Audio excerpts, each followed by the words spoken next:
And so the journey continues. We are back with another episode. And today it is potentially one of my favorite topics to speak about. One of the biggest and most un- unconstructed, or let's say un um, sort of unsettled topics. Yeah, let's say unsettled topics. Because there's such a lot going on in this space. There's too much to talk about. And at this point in time, everyone is a professional at it. So, today we're going to speak about entrepreneurship and starting up and how an entrepreneur moves, what an entrepreneur is, what an entrepreneur does. And you can take my word for it or don't take my word for it. But this is my thoughts on entrepreneurship. So, a way back, let's say a few years ago, I got a thought and I wanted to understand what entrepreneurship means or what entrepreneur means. And I did some research and I found that entrepreneur is a word that is made up of two words, and it is entre and preneur. So, premier means together, entre means take part. So, essentially, what entrepreneurship is that it's something that you take part in together. And later on, I found out that there's a word called solopreneur, and it made so much more sense. So, if you're an entrepreneur and you're potentially doing things on your own, then it means maybe that you're a solopreneur, because entrepreneur essentially means doing something together with another. And if we look at the greater scheme of things, is that if you really want to get to the next level, if you really want to move along in your journey as an entrepreneur, it is very difficult to do it on your own. It is very difficult to not have a team in your corner. So there are a few things that one sort of considers when we look at entrepreneurship. And the first thing is that entrepreneurship is usually linked to business, into you starting a business, and the business is informal, and then hence you're an entrepreneur. So this journey starts out as an idea, essentially, and it starts out as where you have a certain burden and you have a pain point that you need to address, or you don't have money and you need to start making money, and then you get into the space of entrepreneurship. And the important thing is to understand, right? I might have mentioned this in one of the previous podcasts that when you're starting out, right, we all understand that we need capital, but capital is essentially the first thing that capital is the idea that you have in your head, because capital derives from the word capitas, and that is essentially the capital that you really need to start. Because if you have the money to start and you have no idea, then the money doesn't go to a to an operating asset, if that makes sense. So your business is essentially your asset, and then you will have capital that goes into it, right? But if you have the capital with no idea, that money has no idea where to go to, and it will dissipate very, very quickly. So I think when we come to this understanding of what is a strong business idea, or what is a weak business idea, or what is the best idea, what is the simplest idea to start, I don't believe there is such a thing, but I do believe there is something that resonates with you, because you will go on this journey, but what you end up doing is not necessarily what you start off doing. And that is usually what happens in this space. If I look at myself, for example, I started out as an, if I want to make it very simple, um, I would call myself in the past dyslexic in or in being an entrepreneur. That's exactly what I was. I had no entrepreneur bone or muscle in my body. I just thought that I would go and work, find a job, and just do that forever. But when I started studying, obviously things changed and I saw certain things, and that's exactly what this is about. It's about the exposure that you give yourself, the exposure that you allow yourself will open up so much avenues that you may begin to see things a bit differently. And I then went on this launch into just wanting to learn how to sell, because that was the very first point that I found myself in in learning about entrepreneurship. Because I heard that if you want to get into business at all, you must know how to sell. You must learn how to sell. So I think it's very important to understand that no idea is the best idea, but you have an idea that resonates with you. And never allow an idea to sort of become your identity as a person.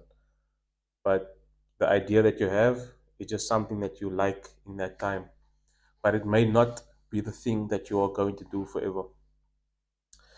So we know and understand that there are many, many big businesses, and it's very difficult to look at these businesses and think, but wow, this business is massive.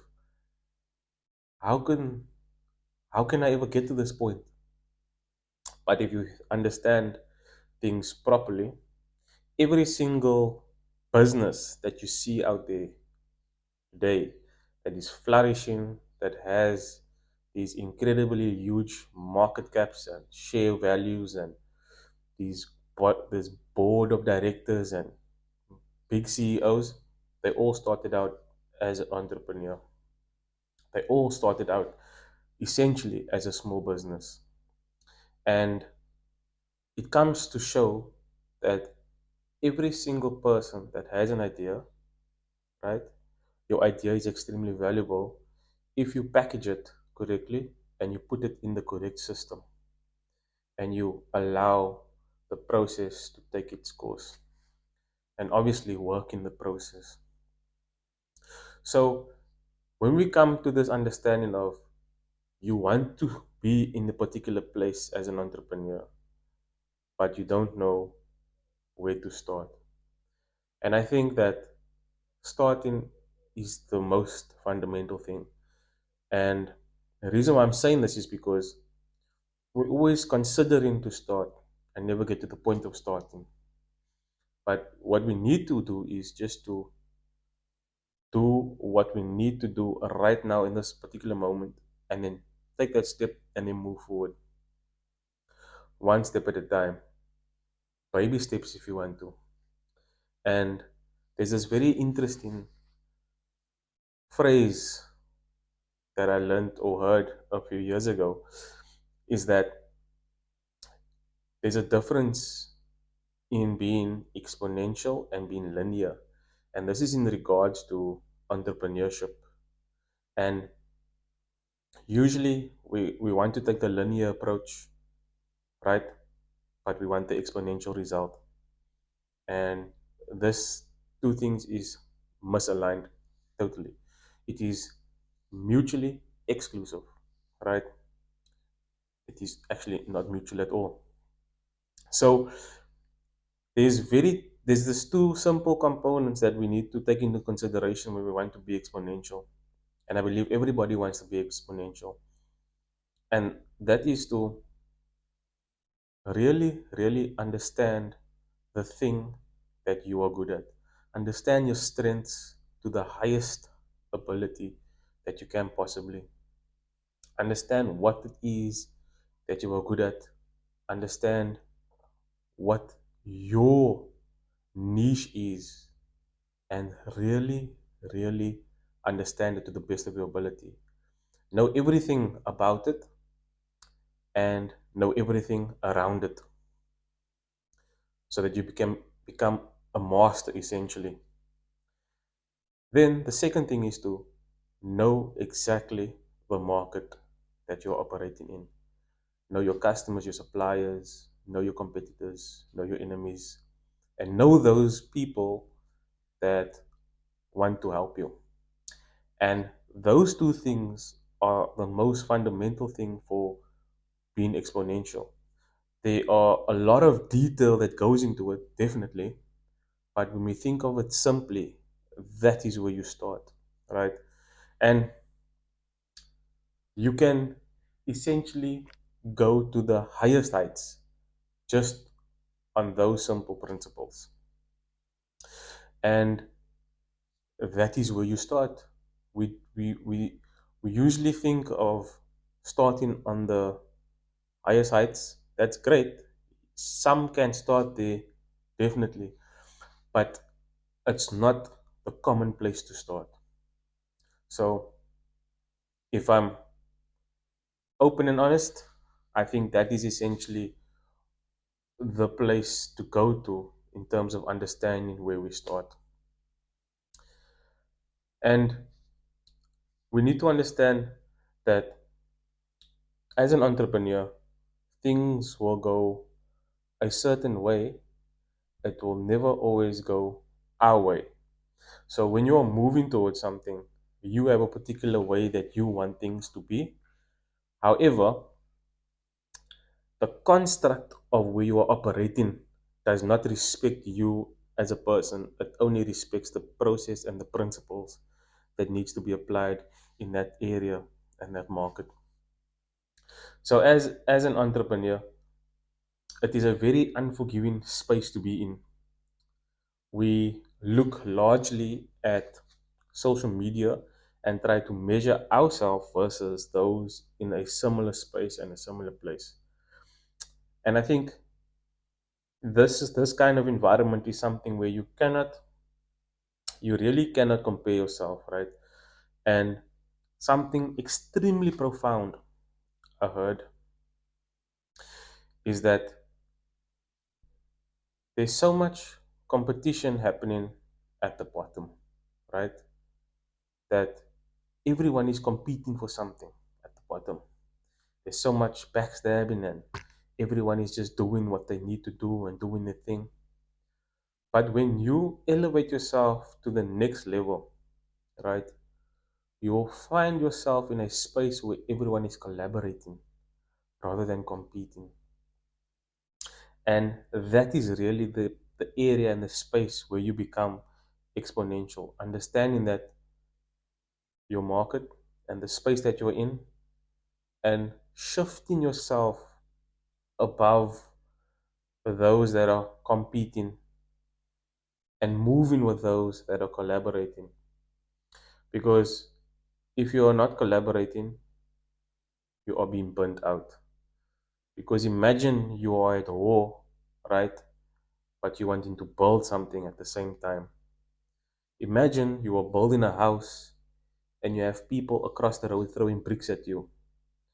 Are you ever gonna complete that building of that house? I don't think so. You're gonna be trying to build a wall to protect yourself, yes, but it will quickly come down because you're always being attacked. So shift away from the competition.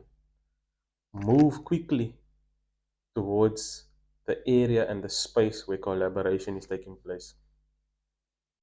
And I think just for my personal kind of segue or my personal interlude into this space really came at a time where I just wanted to build something I my very first business that I I wanted to start was a wealth management business because I believe that everyone has the ability to build a level of wealth.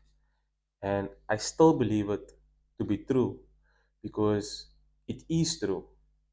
Wealth is something that is not the same for one person as it is for another person. And that's why I'm very confident in this fact that every single person has the ability to build a level of wealth. And I think entrepreneurship is a very a very important tool to this, and it is an easy tool to this to build a level of wealth for yourself and your family, and to essentially build wealth that can last generations. And we have spoken through a lot of different things, maybe not anything specific right now, but I think that we have laid a picture for any person to pick up an idea and believe that they can be an entrepreneur. And that is really what this thing is about. Because when we speak about building an economy, we or governments are looking at small business to build economies. But when we think about this thing properly, it is really understanding how you take yourself and position yourself in a space of entrepreneurship, right? And entrepreneurship is one of probably the most broad spaces that we can ever operate in. And there's so much opportunity for us today because if you think about entrepreneurship, right, it is literally you seeing a problem or feeling burdened, selling it to someone as a solution. That's exactly, or the most simplest way that I can explain it. And I think from this point, each of us can pick up what it is that is paining us and that is bothering us and move forward to really launching into the space of entrepreneurship. It may essentially be similar to launching into the deep. You know that saying that says